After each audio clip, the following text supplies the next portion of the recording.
That is wide. And Gauff into a second semi-final here in Dubai. That was a very, very solid performance from the third seed. She came into... I am sitting here in my studio in absolute stunned silence, and I honestly do not even know where to begin, because the reality of what we just witnessed on center court has completely shattered every single expectation, every single tactical model, and every single narrative we built up over the last 48 hours. I need everyone to pull up a chair, put your phones on, do not disturb, and just listen to me for a second, because I am looking at the official, raw post-match statistical data sheet from the Coco Gauff and Alexandra Eala quarterfinal, and my brain is struggling to process the level of athletic violence that was just inflicted on a tennis court. We spent the last 2 days talking about how this was going to be an epic, grueling baseline bloodbath. We talked about how Alexandra Eala was the perfect tactical kryptonite for Coco Gauff. We analyzed the numbers, we looked at the trends, and we all strapped in for what was supposed to be the match of the tournament. And instead, Coco Gauff walked out of the tunnel, looked the hottest rising star in the sport dead in the eye, and absolutely mercilessly destroyed her. I am telling you right now, you need to completely forget whatever highlight reel you saw on social media, because I am going to break down exactly how an American superstar just delivered the most terrifying reality check in recent tennis history. Before I dive into the absolute massacre that is this stat sheet, I have to speak directly to the two incredibly passionate fan bases that made this matchup the most anticipated quarterfinal of the year.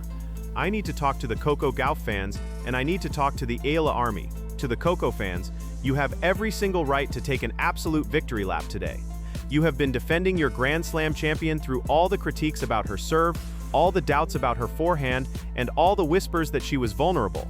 Today, she did not just silence the critics, she vaporized them. She proved why she is the apex predator of this generation. And to the Eala army, I know exactly how much this hurts. I know you guys are sitting there looking at the 6-0, 6-2 scoreline in absolute disbelief. You poured your heart and soul into supporting this incredible young talent, and seeing her get run off the court like this is a massive, incredibly bitter pill to swallow. But I need you to understand that this is not the end of the road for Alexandra Eala. This is the most valuable, albeit painful, lesson she will ever learn in her professional career.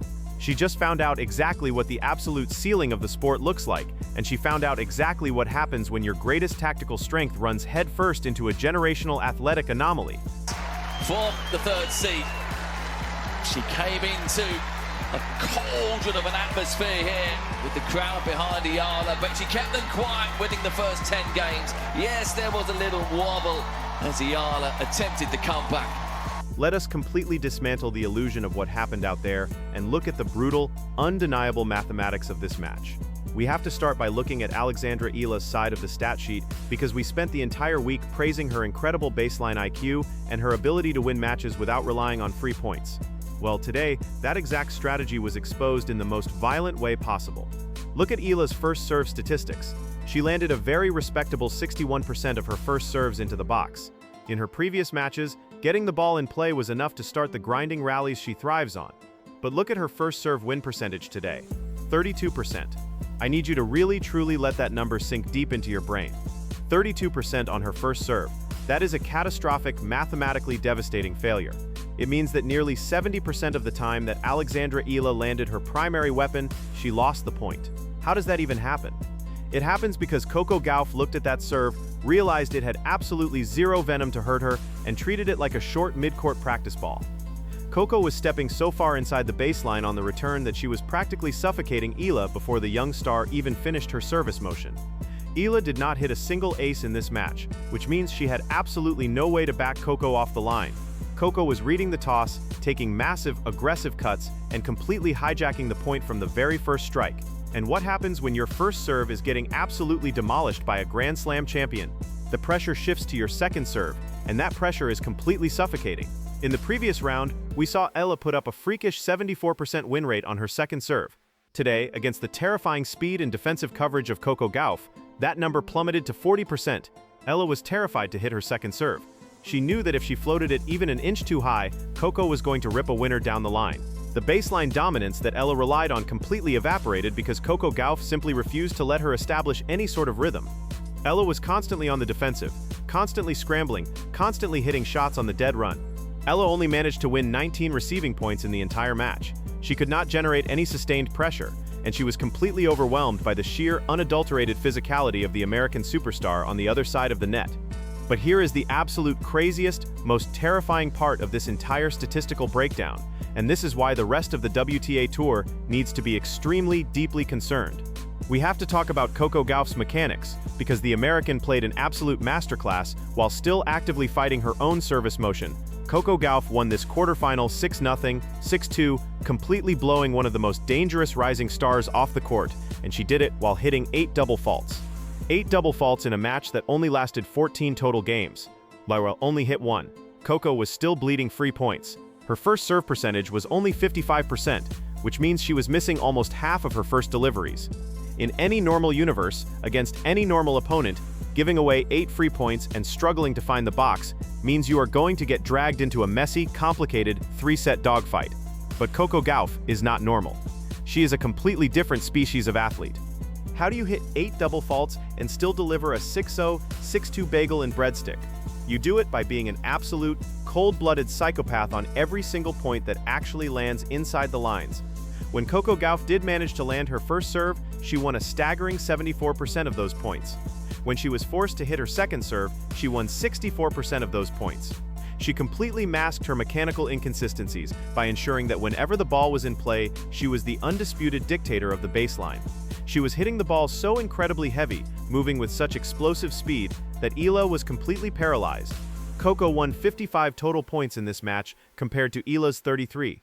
That is a massive, completely lopsided plus 22-point differential.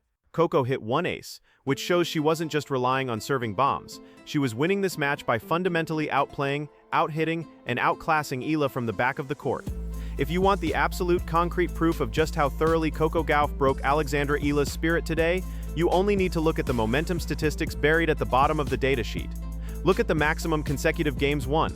This is the statistic that literally made me drop my pen. Coco Gauff went on a rampage and won 10 consecutive games, 10 games in a row.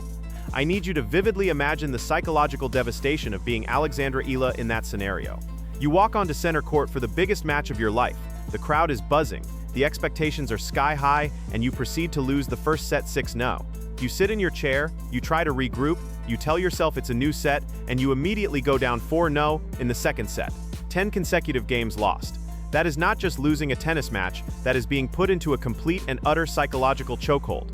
That means for nearly an hour, Eala was standing on that court, desperately trying everything in her tactical arsenal, looking over at her coach with tears in her eyes and finding absolutely zero answers to the riddle that is Coco Gauff. Coco was completely unplayable. Eala's maximum consecutive games won was 2, which means she only managed to string together 2 holds of serve at the very end of the match, when Coco had already emotionally checked out and was just waiting to shake hands. We also have to talk about the absolute ruthlessness of Coco Gauff on the big points. Tennis is entirely decided in the margins. It is decided when the pressure is suffocating and the crowd stops breathing. Coco Gauff generated 9 breakpoint opportunities on Eala's serve, and she converted 6 of them. A 66% conversion rate on breakpoints is the hallmark of a killer. When Coco saw a tiny crack in Eala's armor, she drove a sledgehammer straight through it. Conversely, because of her own double faults, Coco gave Eala 2 breakpoint opportunities, and Eala only converted 1. Even when Coco handed her an opening, Eala could not capitalize because the Americans' defensive coverage was so incredibly intimidating. Coco Gauff won 12 total games to Eala's 2. She won 26 receiving points to Eala's 19. She won 29 service points to Eala's 14. In every single measurable category, in every single facet of the game of tennis, Coco Gauff was infinitely superior. What this match tells me, and what it should tell every single analyst, coach, and player on the professional tour, is that Coco Gauff is operating on a completely different level of reality. She just proved that she does not even need her A-game to absolutely dismantle a highly touted, incredibly intelligent rising star. She can play a match where she struggles with her toss, hits 8 double faults, serves at 55%, and still deliver a 6-0, 6-2 beatdown. That is a terrifying prospect for the rest of the draw. It means that if you want to beat Coco Gauff, you cannot just rely on her making mistakes. You have to actively step onto the court and hit clean winners past the fastest woman in the sport, and you have to do it consistently for 2 straight hours. Eala tried to play her normal, grinding, tactical game, and Coco essentially laughed at it. Coco's raw power and athletic intimidation completely short-circuited Eala's tennis IQ. For Alexandra Eala, this is going to be a very long, very quiet flight home. But she needs to look at this stat sheet. She needs to frame the 32% first serve win rate, and she needs to use it as absolute fuel. She learned today that if she wants to be a Grand Slam champion, if she wants to consistently compete with the absolute elite monsters of the WTA Tour, she desperately has to develop a weapon that can earn her free points. She cannot rely on outgrinding players like Coco Gauff, because players like Coco Gauff do not get tired and they do not get intimidated by long rallies. Eala needs an ace. She needs a heavy, unreturnable first serve, because if she steps onto the court against an elite athlete again with 0 aces and a 32% first serve win rate, the exact same massacre is going to happen. I want to know exactly what is going through your heads right now. I need the comments section to absolutely explode. To the Coco fans, how incredibly validating is it to see her absolutely crush the hype train and silence all the doubters with a 10-game winning streak? Do you think she can ride this momentum all the way to the trophy, or are those 8 double faults still making you nervous for the semifinals? And to the Eala army, I need you to be honest with me. Are you discouraged by this 6-6-2 reality check, or do you view this as a necessary growing pain for a young star who still has an incredibly bright future? What is the very first thing Eala needs to work on when she gets back to the practice court? Let me know your raw, unfiltered thoughts down below. Make sure you hit that like button to push this deep dive analysis through the algorithm. Subscribe to the channel so you do not miss my next breakdown. Turn on those notifications, and I will see you guys in the absolute next video.